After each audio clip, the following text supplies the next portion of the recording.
మహాభారత సంగ్రామం ముగిసింది. ధర్మ సంస్థాపన చేసిన శ్రీకృష్ణుడు ఒకనాడు కృష్ణుడు పాండవులతో, నా దగ్గర ఉన్న ఈ బాణాలను 4 దిక్కులకు వేస్తాను. మీరు నలుగురూ వెళ్ళి వాటిని తీసుకుని రండి. మీకు కలియుగంలో జరగబోయే ధర్మ మార్పులను వివరిస్తాను అని అంటాడు. పాండవులు నలుగురూ 4 దిక్కులకు వెళ్తారు. అర్జునుడు తూర్పు దిక్కుకు వెళ్ళిన అర్జునుడికి ఒక వింత దృశ్యం కనిపిస్తుంది. ఒక కోకిల మధురంగా పాట పాడుతూ ఉంది. కానీ అది పాట పాడుతోంది బ్రతికి ఉన్న ఒక చిన్న కుందేలుని క్రూరంగా తింటూ కనిపించింది.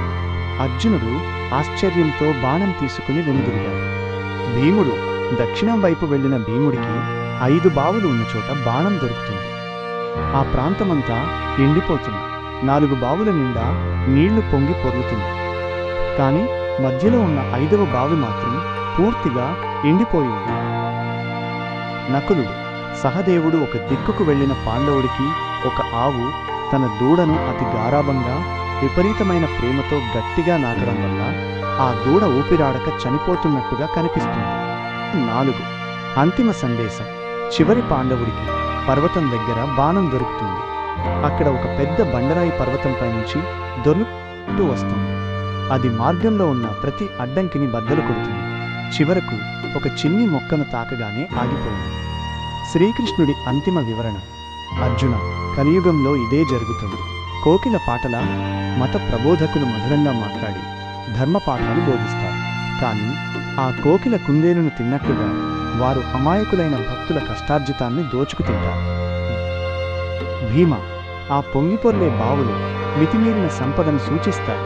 ఆ సంపద ఉన్నప్పటికీ వారు ఎండిపోయిన బావిలా ఉన్న పేదవారికి, సహాయం అవసరమైన వారికి కించిత్తు కూడా సహాయం చేయరు.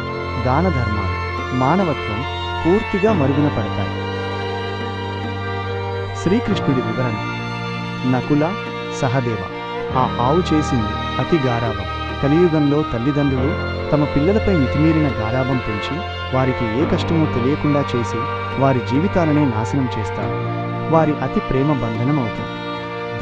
ఆ దొర్లుతున్న బండరాయి మనిషి యొక్క అదుపులేని దురాశను, అధర్మాన్ని సూచిస్తుంది. ఒక మనిషి చేయగలిగే నీచమైన పనులన్నీ అదుపు లేకుండా చేసుకుంటూ పోతాడు. కానీ ఆ చిన్ని మొక్క రూపంలో ఉన్న ధర్మం వలె చివరికి ఆ అధర్మాన్ని అడ్డుకుని మనిషిని ఆపగలిగేది కేవలం దైవశక్తి మాత్రమే.